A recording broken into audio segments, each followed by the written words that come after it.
Men are not toxic. Men are the answer. Welcome to the ReMasculation podcast.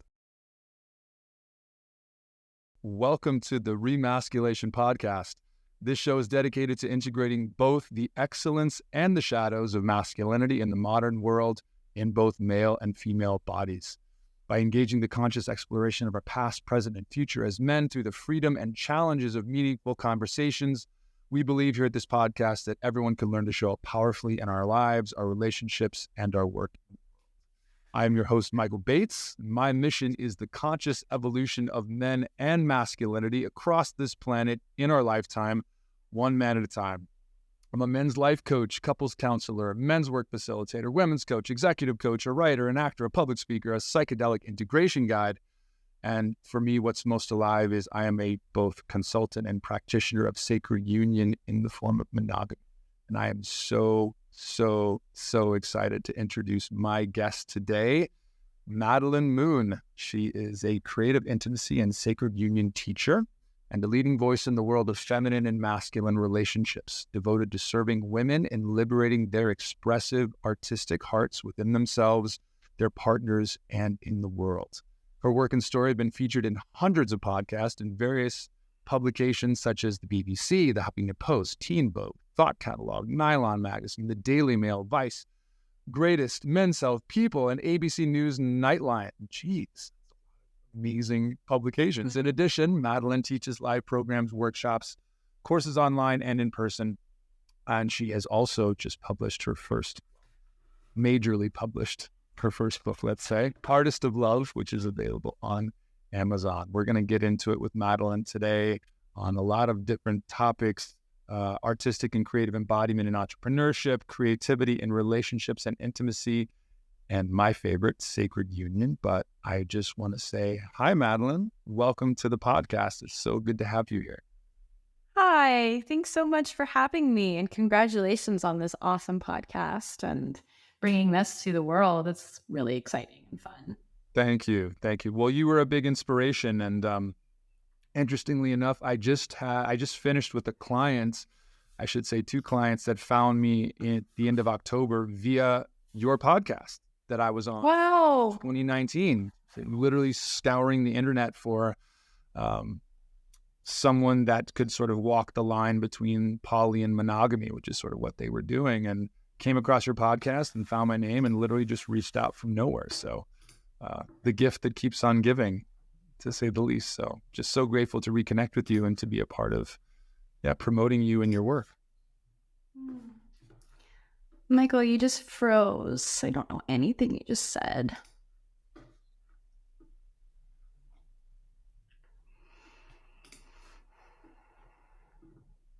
You there? Mm-hmm. You are. You just froze. Yeah. Sorry. Yeah. It looks like your feed is a little pixelated, but that's okay. We can totally edit this part out. So. Yeah, you're so pixelated. You're like, I can't even see you. Is this a normal thing on this device? This Riverside thing? Yeah. It's very strange. If it works, just say the same thing you just said about clients meeting, finding you. You're back. You're still a little pixelated, but I'm at work. I'm at my office, so I'm on my super fast email. Let me check mine. Yeah, mine looks like it's strange. Well, let's just pick that up again. Technology, we love it. Gee, baby. Let me just, before you get started, I'm just gonna quit every single app that I have open. Sounds good. Because sometimes that can make a difference. Yeah, you're clear already.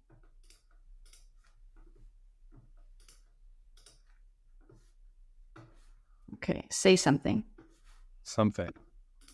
All right, hold on. Something. I got to do the audio thing again because I just lost the... Okay. Oh. All right, say something.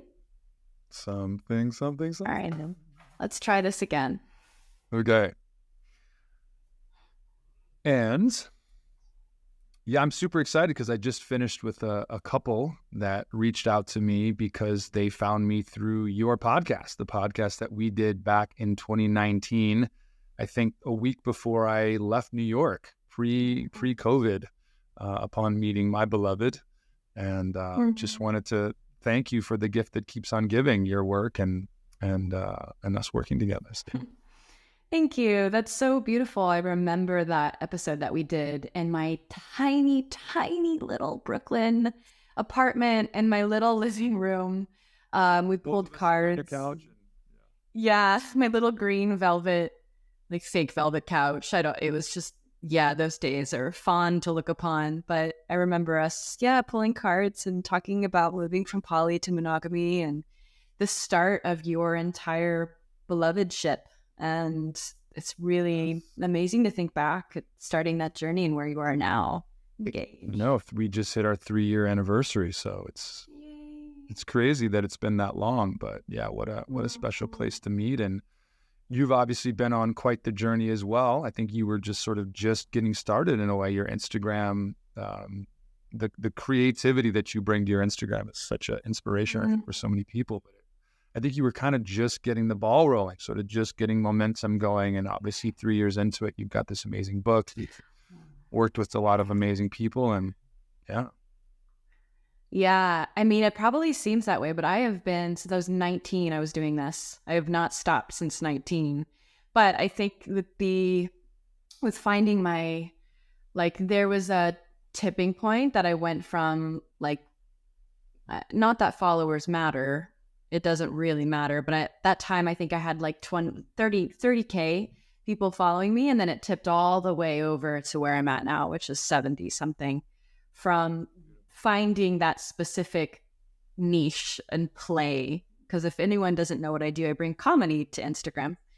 Kind of, sometimes I'm very serious and then sometimes I bring comedy. So it's a mixture, but I hadn't yet really found what my specific flavor was. And I was just teaching what I was taught. And around that time, soon afterwards, I found a very specific flavor of innovation that I didn't see in this specific relationship polarity world.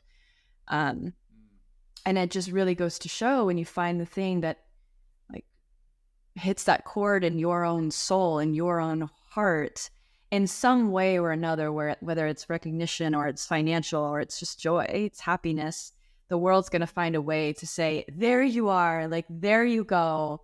We needed this, and give you that kind of recognition to know that you're on the right path. Yeah, that's such a beautiful reflection for so many people, myself included, because I've been such very anathema to social media and knowing what it does on the shadow side of things. And so because of that, being very hesitant to engage. But I think part of that has been, the maybe an unconscious fear of going through the process that you've gone through, which I think so many people have done. Before we hit record, obviously, we were talking about so many people just regurgitating the same things. Our Instagram feed sort of people saying the same thing that major teachers are saying, but in a slightly different way, and sort of repurposing it for themselves as though it were their teaching. But I think all of us are craving that authenticity, that sort of, here's Madelyn, and not just Madelyn regurgitating her teachers, but wow, her own unique voice now coming forward. And I love that it seems to me that the universe, whatever, rewards that when it happens. When that authenticity comes through, people can't help but like it and click it and engage with it. So thank you for being a model, I would say, for a lot of us, as someone who, since you were 19, you've been in the game a long time, has been pursuing excellence in your own way, your own voice, and through the means of comedy, of acting, of a number of the things that we're going to speak to today. But yeah, thank you. Thank you. And you're welcome.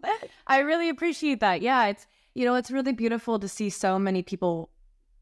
Waking up is a weird way to put it, but it does feel like there's a waking up to the regurgitation trend. And it looks like a lot of people are all of a sudden yuck. We've been in this portal of being I like that thing. I just read this awesome passage in this book, and now I'm going to go write a post about it, and I'm going to gain followers from taking this awesome passage and then writing it on my Instagram. And that was kind of what we've all done for years. As long as I've been on Instagram, that's been a thing that all of us have done. And it's not bad. It's like, this thing inspired me and now I want to share it with you.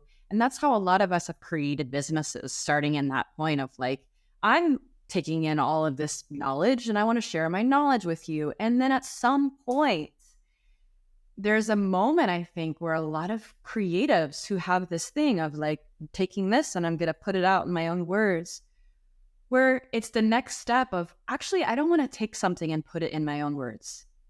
I just want to go into, I don't know what I said before we hit record, but it was like the dark abyss.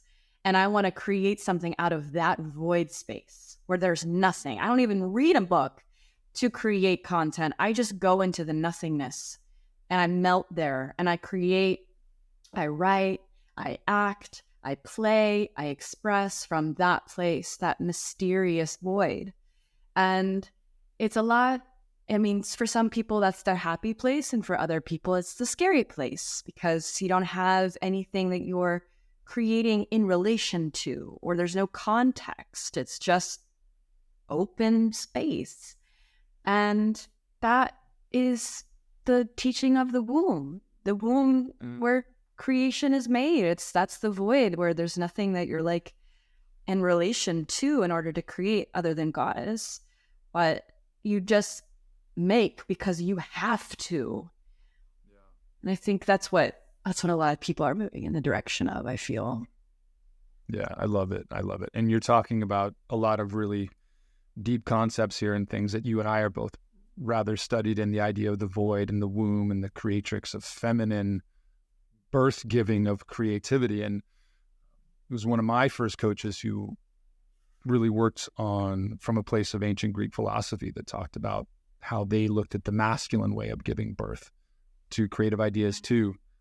And so I'm curious to know how, obviously you work specifically, or at least mostly with women, at least the book that you've written is sort of geared towards that.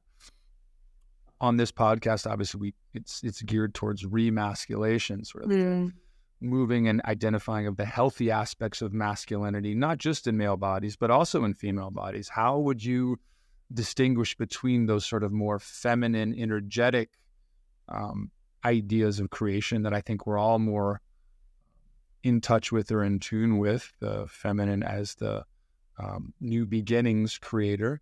How do you organize that or think of that in relation to the masculine or for men?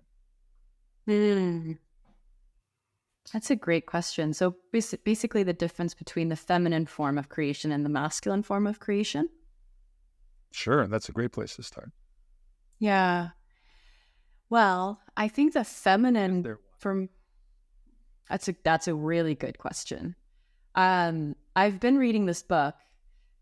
I just finished it, actually. It's called The Flowering Wand, Rewilding the Sacred Masculine. And it's all about, she writes all about taking the sacred myths of feminine men and stories and how it's time to trade the sword for a wand. Basically trading the sword and the ways of Apollo and the ways of division, and trading it for the wand, the way of Merlin, like Dionysus, this mythical, like mycelial, she talks a lot about mushrooms, composting way of coming back into the land, back into the earth, and actually leading from this more lunar energy, this lunar essence, and that the moon is actually for the men too.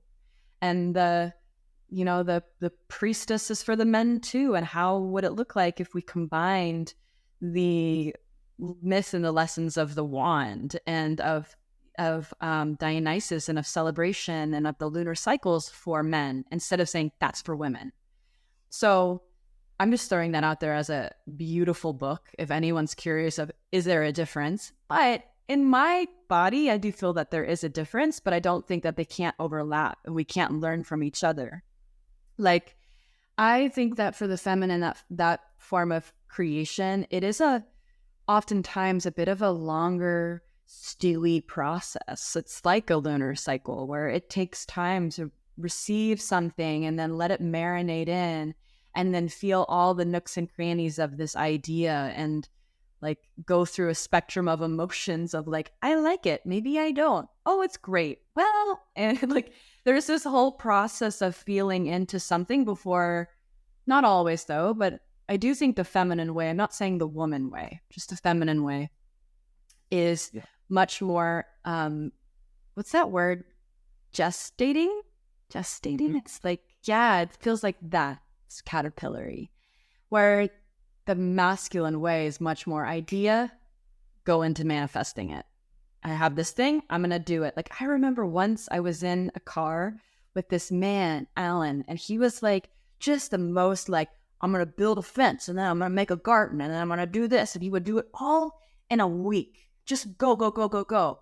And I remember being on a car ride with him once. And it was one of the most life-changing experiences to watch the way that this very masculine man did stuff. I was like, phone call with this guy to have that guy called this guy to have this happen, this. And it was just, by the end of this hour-long ride, he had already like created this entire infrastructure for something he wanted to build on his property. And I remember being like, wow, that is a very masculine way of creating. And it's less about feeling into like, do I want this? What does my heart say about creating this thing? And it's more like, this is what we're doing right now. Boom, boom, boom. So this feels a little bit like an oversimplified answer of like, the feminine takes time and the masculine is quick. And there is some truth to that. And we can have that no matter what our gender is, it does not matter. We have both of these ways of creating.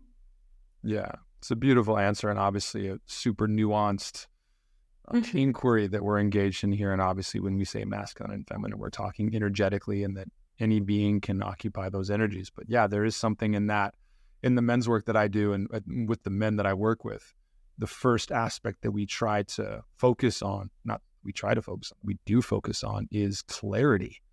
Is what is the thing that you want? What is the thing that you need? I want to do this or I want to do that. It's like, okay, how can we get clear on what you want to do? And from that initial clarity, the forward momentum emerges.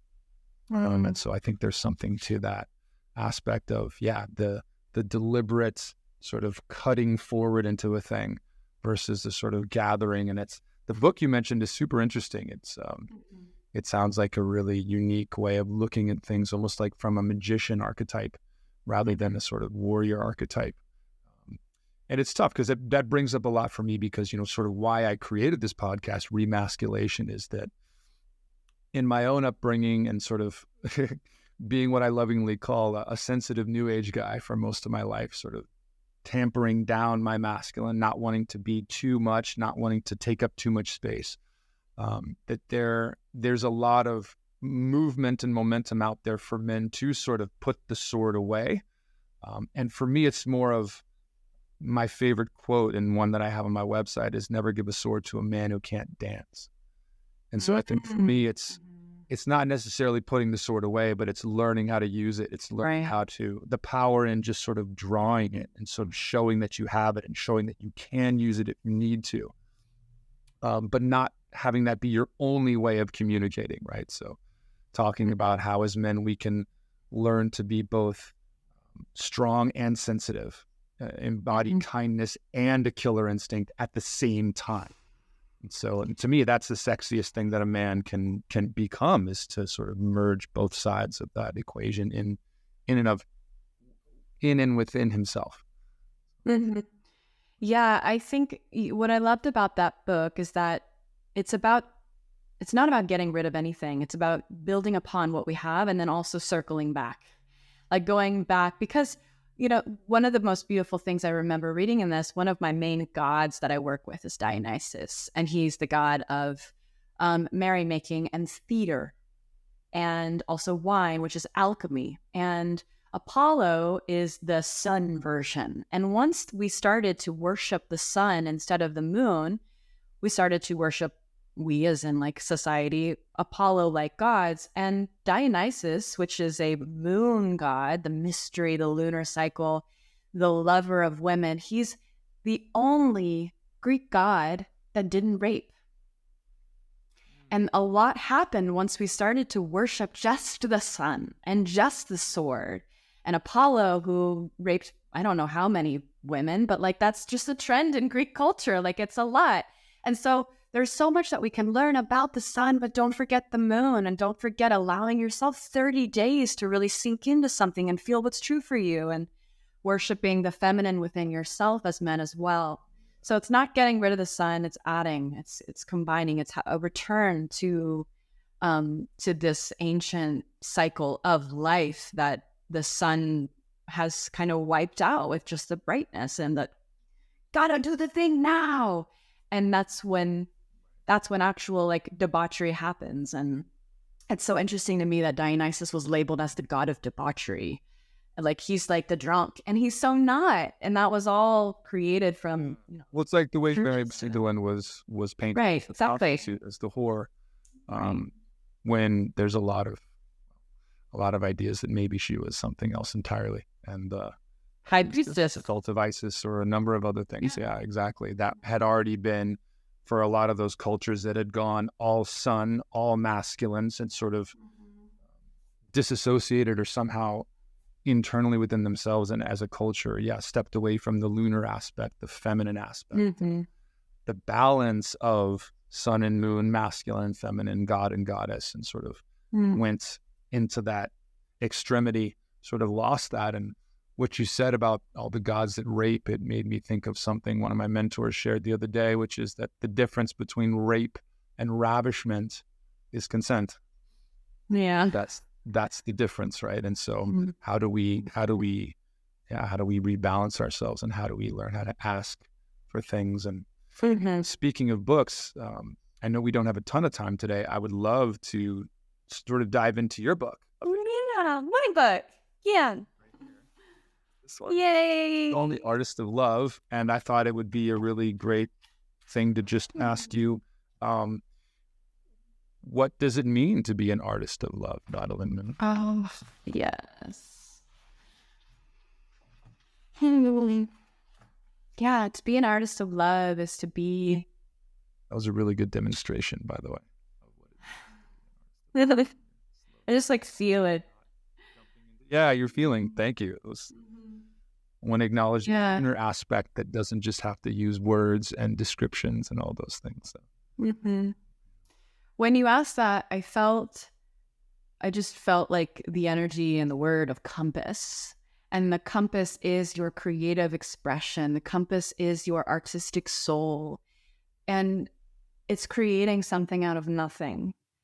But like the foundation of that nothingness is your trauma, your triggers, your experiences, your desires, your cravings, your yearnings. When you have this golden platter of life of 15 years of living, 30 years, 50 years, 80 years, life has given you all of this to be in relation to. And you don't have to just be in relationship to it. You can be in relationship to it and then create something out of it. And to be an artist of love, there's so many different ways you do this on your own, how you treat yourself in moments of grief, what you create in moments of grief, what you create in moments of trigger or fight, or maybe not even a fight with a lover, but going from great to amazing. And how do you create a ceremony to go from great to amazing? How do you create cosmic sex together? Or how do you play? How do you do something that, or what would you do if you had a moment of tension and you wanted to dissolve that moment of tension by doing something a little surprising, a little mischievous? And for me, in my containers and what I do with women is this practice of finding and discovering the thousands of women that live in your one body. Whether that's some of the archetypes we know of, like priestess and oracle and brat, or if it's like vixen and man-eater. And then what I've really discovered is going into characters in film and TV and saying, ooh, what would it be like if I became like Jan from The Office, or Daenerys Targaryen, or if I became like Maleficent? What would it feel like to take on this character for like a week just dress like her, eat like her, talk like her. And it's a beautiful way to look at the things maybe you're not so great at. Like maybe you're a good girl raised in the South and you don't really have access to your fire. Instead of just going into a coaching container and your teacher being like, you need fire. And you being like, I don't know how, my body can't access it. Okay, well, what if you pretended to be this very fiery character? It does something in the body and the brain to be a different person. It helps you access more of yourself because it's not so threatening to your ego. If you identify as being good, it's really hard to be bad. But if you're Maleficent, of course you get to be bad. You're Maleficent, you're not you. And by going that route and learning how to perform a monologue from a character or do a script or do improv, you find these pathways to these pieces of yourself you have long shut off. And that's my favorite work to do, is character work and improv work with women. And when they start to do this as a regular practice and play in these realms, then the artistry in love and in life, it starts to just blossom and bloom in these creative ways that I don't even have to tell my clients what to do. They're just like, oh, what would Maleficent do in this instance? And then they go and create something or do something that's Maleficent-like. It's so wonderful. I mean, that's why I'm so inspired by your work, Maddie. As an actor, I know you were an actress, to see you blending these two worlds, which for me, I mean, acting was church for me, like going to acting school. Acting is a spiritual practice for me. There's no way to divorce it. And I was so blown away when I went to it and started to learn and train how to engage these characters, how to become these characters, and what it took for me to be able to set myself aside, like you said, the conditionings of I'm a good boy or I'm a sensitive new age guy. And I always had the most fun playing villains, playing rapists and murderers, and like going within myself to actually explore the part of me that has that capacity, because I'm sorry, I don't care how many hours you've meditated, you still have a killer in you and the capacity to do that. And so being able to explore that and integrate that and play with these characters and lose yourself in the diving into how someone else could be, I don't know that I've ever experienced that amount of growth at such a rapid rate by diving into that. So it was so amazing to dive into your book and sort of see you doing these things. And your book is full of it. I mean, you have a great section that I loved. Scene work makes the dream work.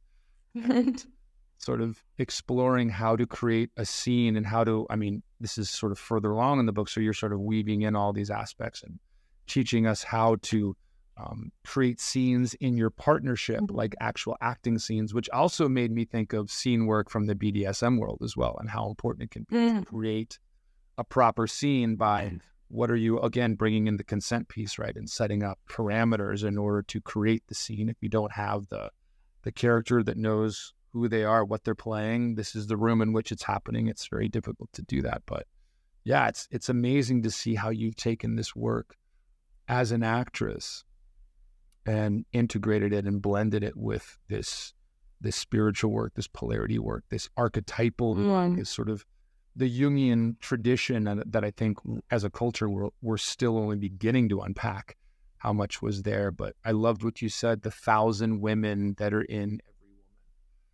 woman. Yeah. I work with that too. Go ahead.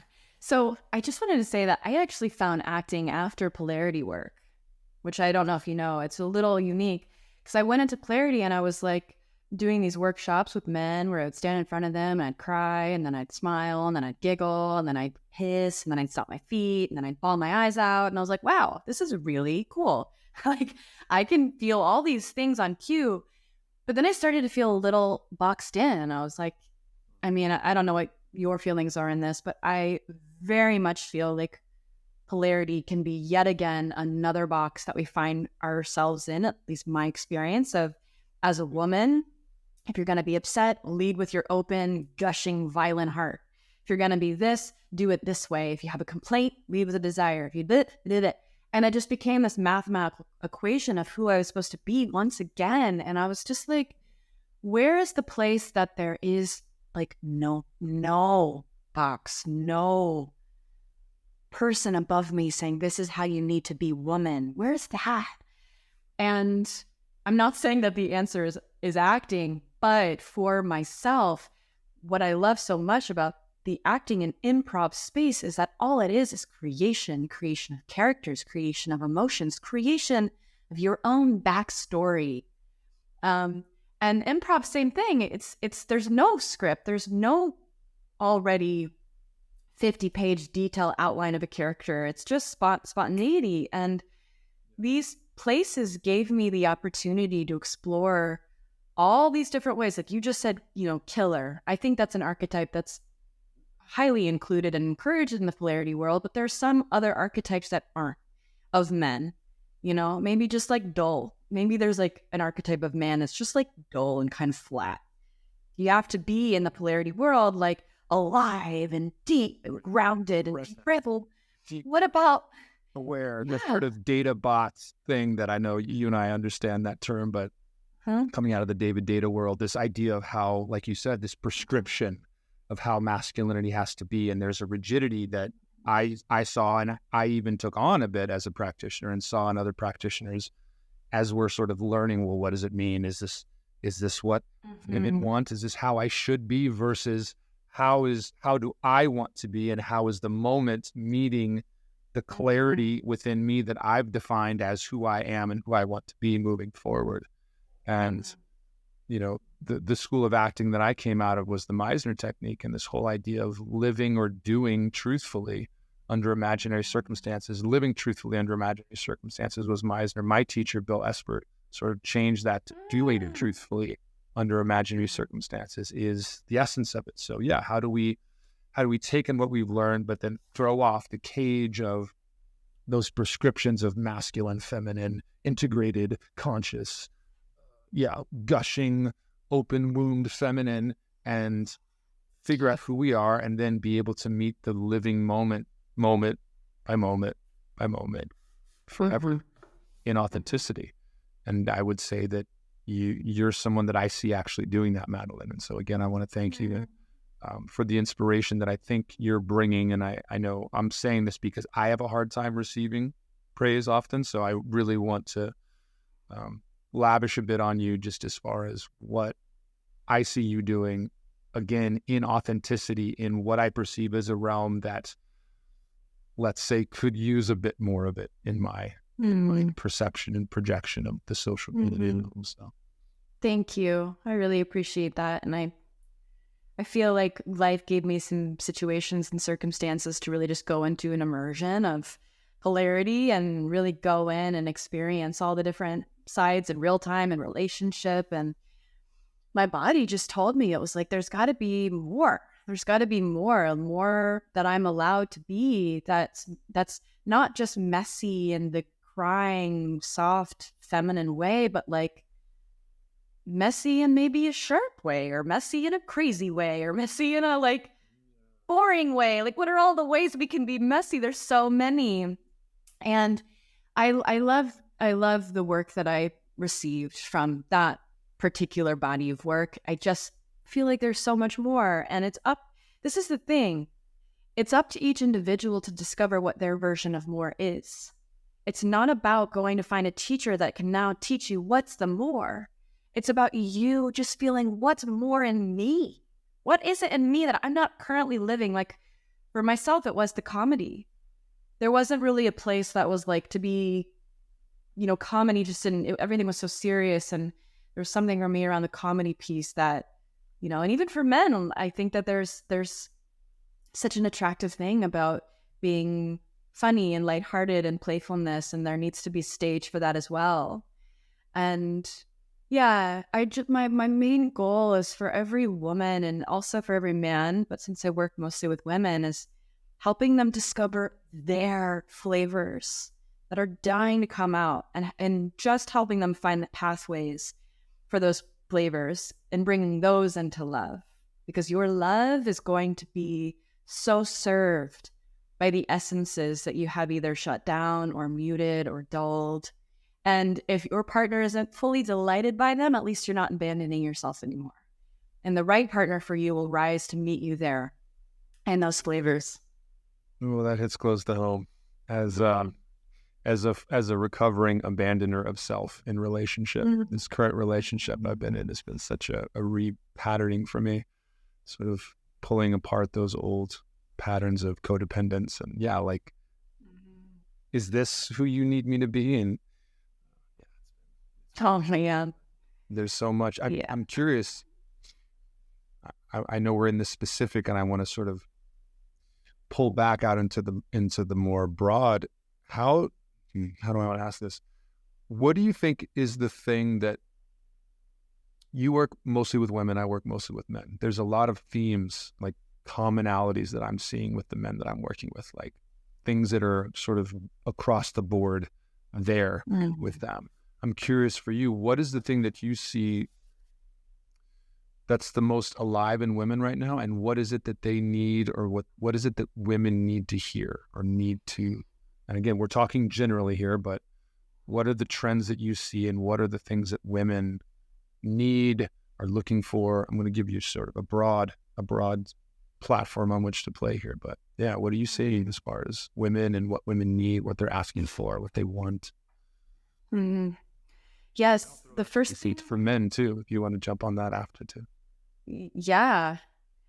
I mean, the first thing that comes up for me is the question, is this okay? Is this okay? Like, can I be like this? Is this okay? Is this okay? Is it okay if I don't want to do that? Is it okay if I do want to do that? Like, there's just this constant seeking of, is this okay? Is this too much? And too much or not enough, right? Too much and not enough. And I think this, too much or not enough. And I think that this, it sounds so simple, but there's so much nuance in it, and it keeps popping up. And even the deepest of deep places, it's not just a simple question of, is it okay if I'm crazy? Like, it's those really nuanced, deep situations of like, is it okay if fundamentally as a human being that I am like this? Am I worthy of love?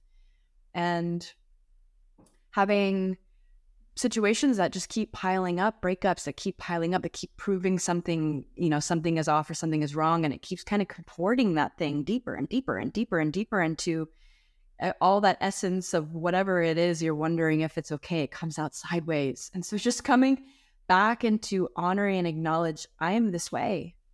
I'm this way, full stop, I'm this way. And living your life through that way and learning to make that, I don't want to rhyme, learning to make that okay.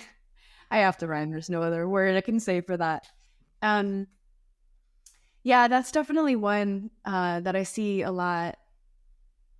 And let me scan to see if I just completed a program, and I'm just curious if I saw any reoccurring.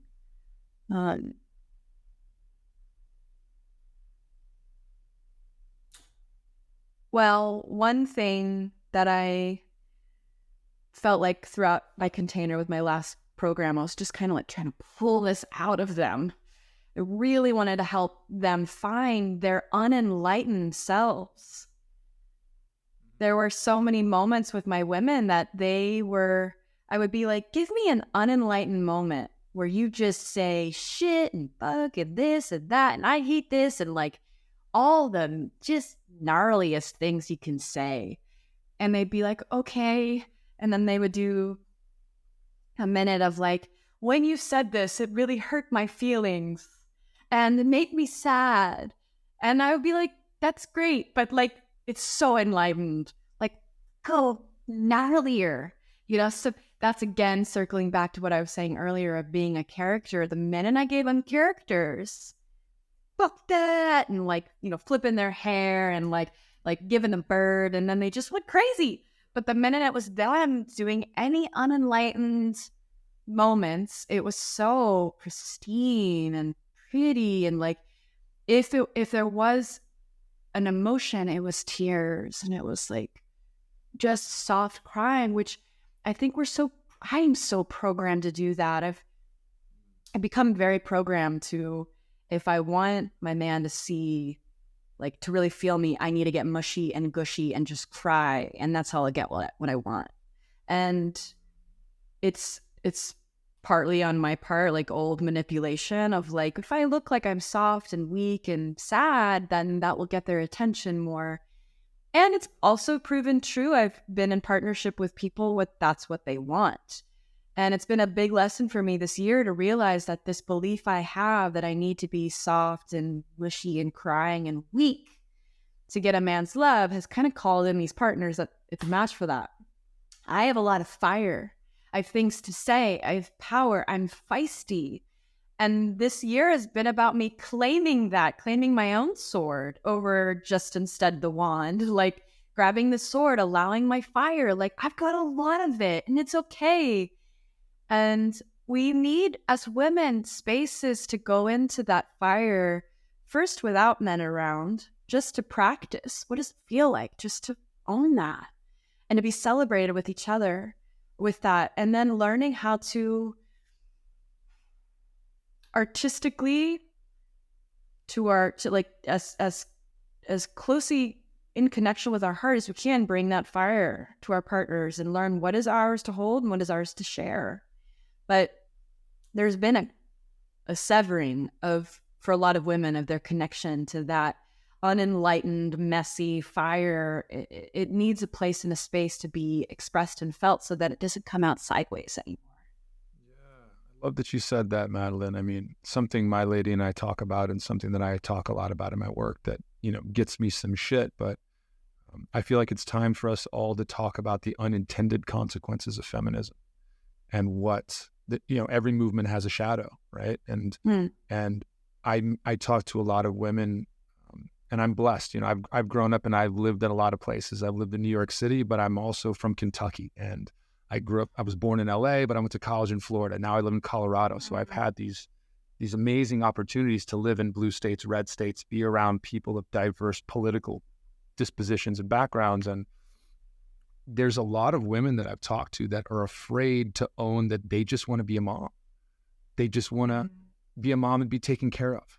That there's this sort of feminist ideas, you're betraying your grandmothers if you don't get out there and make money and be a boss babe. And we love boss babes. And like, it's what an amazing time for women to be able to go out and do that and kick ass and take names. But I think this is sort of tying into what you were sharing about. There's this sort of women in the masculine in this moment where I see a lot of women who are kicking ass, taking names. They've got the sword. They're the king, but then are having a hard time finding relationship or finding a relationship with someone who themselves in a male body, if that's what they're interested in, can be the king because they're the king. And so how to be that ass kicker during the day, but then go back into their quote unquote more feminine essence, their feminine nature in relationship. Do you see that? Is that, and obviously this is a bit of what I think we both picked up in our polarity days, but how do you see that, Madelyn? Yeah, I have thoughts on this. It's again, and as someone who's been such an ass kicker and written all these things, and your vibrant business, and you actually teach entrepreneurship in so many ways, which I think we often think of as a masculine thing, but yeah. It's so nuanced. So I'm going to start with that. I feel like this is so nuanced, but I'm also going to be super candid and just my personal experiences. And I also will say I have so many female friends who are between the ages of 31 to 45, and they are just exquisite women. Like, they have built their multiple six-figure businesses. They have done so much training in feminine embodiment. They know how to open and be cushy and soft and powerful and fierce. And they've purchased homes or whatever. They've just built something. And it's beautiful. And they're also like, where's my king? Like, because I don't want to do this forever. And so they may meet a king and he's amazing and he's wonderful. But this is, again, I'm saying this candidly because I'm also curious what you have to think about this. And maybe this will be something your men have experienced. We, because I'm in this, have met these men, but then internally, these kings that may be a king on the outside, on the inside, still feel like relationship is a threat to their purpose.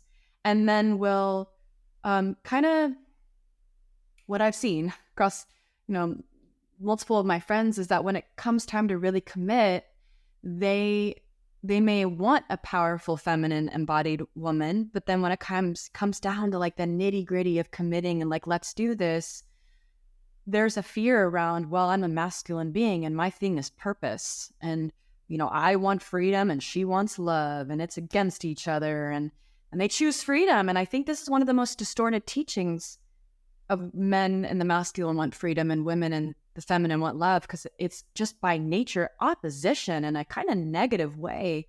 And so this is what keeps the boss babe having to be a boss babe, and I have a little frustration around this, because we don't want to be boss babes. Most of us, we're like, a lot of us in this feminine embodiment world who have built these businesses, we're like, okay, we're ready to be pregnant and tend to the hearse, and we want to just fucking love you and worship your cock, and like, we're ready for that. And then we meet people who we hope that this is it, and they're like, but I'm still gonna go off and do my purpose over here. And we're like, dude, we're here and we're open and we're ready.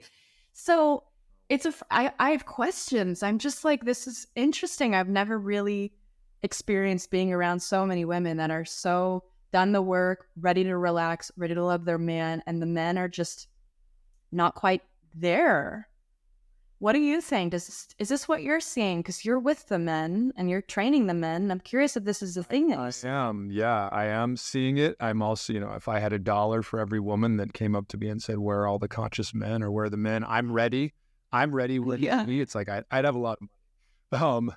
And it's interesting. I'm going to be candid here too. I do see a lot of hubris in the sort of feminine, I've done all the work, I'm a queen, where's my king? He's not showing up because he's not ready. Well, maybe you're also not ready, right? If relationship is about attracting your reciprocal, and if you're a queen that isn't finding a king that wants to be with you, what is it that you can take responsibility for? Because again, it's that's the problem and the gift of relationship, is you can totally ever take up to 50% responsibility for that. That's something one of my mentors, Justin Patrick Pierce, says all the time, which I love. But there's so much in this, Madelyn, and I think this is the thing that I'm the most excited about right now, because there are men doing the work and there are women doing the work. And why aren't they? What's going on in that, right? So I think I'll speak from my own experience. I think for a long time, because I did associate more with relationship over purpose, I was making relationship my purpose in a way. I attracted a lot of women with a very strong developed masculine. They had built their own kingdom. They had a house, they had money, they had purpose and drive. And in a way, I was sourcing my masculine through them unconsciously, because I also grew up with a badass second wave feminist mom who's a baller. And so in a way, what I was educated as, or educated in, was to seek the masculine also through the feminine. So I think that for a lot of men, especially if they are more in their masculine, or if they are more orientated towards purpose, running into a female being who has created her own kingdom, I think energetically that can be a challenge or a threat, because sometimes if her kingdom is bigger than mine, you're going to use that frame, if her kingdom is bigger than mine, how do I fit into that? And am I the king or am I the queen? And so there's a lot there. I heard you say that, a lot of men that the women are experiencing find relationship as a threat to their purpose. I think for me, what I've learned in ameliorating my over lean in the direction of relationship versus purpose is that now I've been able to find purpose in relationship and even freedom in relationship. I'm more free in my monogamous partnership than I ever was in the polyamorous space or in any other frame. So, and I would say for women too, or feminine beings, the challenge can be to, how can you look at relationship as freedom?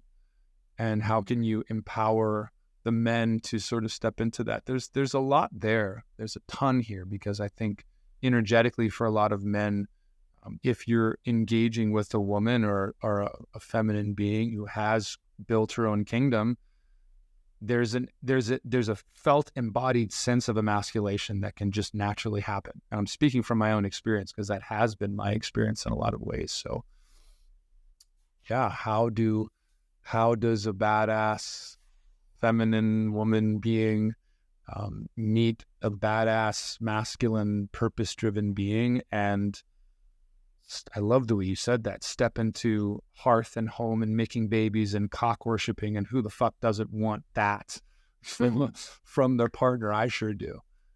But it's been a dance. It's been a challenging dance for me to learn and step into creating my kingdom, step into creating more in my own energetic. Obviously, this is super nuanced. It's a challenging thing. Yeah, it's so nuanced, and again, it's like you said, it's the dance of relationship, and it's interesting because if like a man does feel a bit like emasculated if she has a bigger kingdom, the answer also isn't on the other side for the woman to wait until she finds a man to have the kingdom for her to have hers, because then it becomes needy and codependent. Like, I'm a woman, I can't build my kingdom, I can't build everything I want because I'm going to have a man who does that for me someday. And that's the way I was raised. I was raised of like my parents telling me, someday when you're 21 years old, a man's going to marry you, you're going to have sex for the first time, you're going to have like 3 kids, and it's going to be a beautiful life. I got to 21 and I was like, where's my man? And I was 22 and I'm like, still not yet. And, at some point, you can't go, a man's going to rescue me like you think. And that's also a part of attracting the mate for a woman, is to learn how to be fully integrated, to learn how to build, have a business, and take care of herself. And that's always what I've believed, is it's a part of attracting your mate, is being fully integrated, having both sides, taking care of yourself, building what you want, and then learning when you're in relationship how, that's the art, is learning when to bring in your masculine, when to bring in the feminine, when to do the dance. And the more that these boss babes create for themselves, also what I find is the higher the standards of any partner they have. Like, I do want your kingdom to be bigger than my kingdom. And women that's interesting. That's the huge piece. And I think I really want to hammer this home, because I have the sense that both men and women in the spiritual development world, polarity world that we both come out of, there's this expectation that my king is going to show up fully formed. He's going to have his kingdom. He's going to already be excellent at emotional intimacy, and he's going to be sexually studious and physically fit and financially stable. And he's going to have all of these things already dialed in.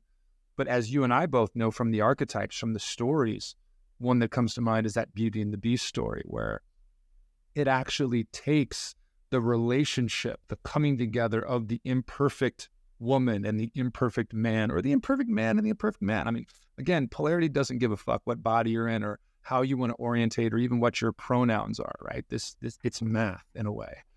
And it's really about, there is no right way to do it, but can you do the work to get clear on what it is that you want? And is the relationship that you're in and the orientation that you're in serving that? And if it is, great. Who cares what body you're in, how you identify, go for it. But if it's not, can you shift? Can you meet that? Can you dive into, if you're a woman who's built this kingdom, who's got a 6-figure, 7-figure big business, you have a house, and you're not attracting the type of man at the level that you want, what can you adjust? What's the weakest link or the weakest archetype in your psyche? And maybe that's the key. Maybe it's developing the brat, right? You mentioned the brat archetype, or maybe it's your Daenerys Targaryen, or whoever it is. But what can you take responsibility for in softening or letting go of the sword a bit to sort of allow, if what you're interested in is a male-bodied masculine being to come in, how can you make that imitation? So yeah, it's the art of love, right? It's the artistry of love and love making and all these things. So Jesus, this is big stuff. Just big stuff, and it's fun to talk about it with you too, because I think, like, I know I spend so much time with women. All the clients that I work with are women. The stories I hear are from women. I have the female friends, and it's like I'm in this feminine bubble sometimes of just what we're all like working through. And it's always a really exciting opportunity to me to talk to a man who's in the male bubble and working with male clients. I'm like, what's going on over there? What are y'all working through? And it just reminds me, like, this conversation is just, it's reminding me of like, this needs to happen more. And I'm sure there's many spaces and places where it does, but we just need more. We need more coming together and uniting of, because we're going through the same thing. We're all going through this. We're on the same team. Like, yeah, exactly. The same species. Like instead of the battle of the sexes, let's create the ballad of the sexes. Like, for God's sakes, like let's get beyond this stuff and actually start to work together, because this eye for an eye, or even the revenge, it's in a lot of what I'm seeing now in cancel culture and a lot of the women I talk to. It's like, well, do you want equality or do you want revenge? How can we heal? How can we heal together? And there's been a lot of shit that's happened in the past, and we need to take responsibility for that. But can we also move forward at the same time? So I want to be honoring of your time, Madelyn. I know we could keep talking about this for hours, and I would love to continue this conversation and have you on the podcast again, or find a way to, continue talking about this, because I think it's really important work. But I'll just close today by thanking you for taking the time. I know you're a busy, busy woman. Again, we'll include all of your links at the end. You can find Madelyn's book, The Artist of Love. She has an amazing Artist of Love archetype quiz. There's a ton of fun to go into. You can find her website and then her Instagram handle at Madelyn Moon. That's MadelynMoon. Anything else you want to add, or just sort of mic drop here at the end? Well, for everyone listening, Michael and I have a mutual friend, Nadia, and we were talking before I was getting on this about how much we love you, and how, just because you praised me, I want to make sure I have space for this, and how, like, you are someone who's doing so much of the work and found your freedom inside of love. And I'm really grateful for that journey that you've taken since 2019, and happy for you. And that's what I feel we need to see more of, is the freedom inside of love. So I'm grateful for you for showing what that looks like for men and for women and for everyone, that that kind of commitment actually leads to like the thing it is that we want. And I just think it's really beautiful. Y'all have created that together. And I know it's been a lot of hard work, and that's part of the gratitude of like being there for that and paving a way in the polarity space, what that looks like. Thank you, Madelyn. Thank you so much. I just want to say this to all the listeners out there, but particularly for the men. There's so much anxiety and depression right now, and I want to just say that I was you, and I'm so grateful now for the depression that I was in for such a long time, because it was pointing to the fact that I wasn't living the life that I knew I could be living. And so if you're experiencing challenge, depression, anxiety, it's actually a gift from the gods pointing you towards, not that you need antidepressants necessarily, though some of us do, but an opportunity to call yourself up into a greater emanation of what you were actually put on this planet to be. And so my challenge to you, men and women, and anyone and anybody, is, can you lean into what is causing you pain or discomfort, like you were talking about, or even what's triggering you, as you talk about so beautifully in your work, and make love with that, make art with that, embrace that side of yourself, and understand that there's a gift there. So Madelyn, again, please, I know Nadia is staying with you. Please give her my thanks and thank her. And I will. Thank you so much for being on this. And may the union of opposites prevail. Then, it's valid. Come back to the union of love, and that sacred union, which is something we didn't get to talk about, although we did. I would love to talk about it next time. Thank you.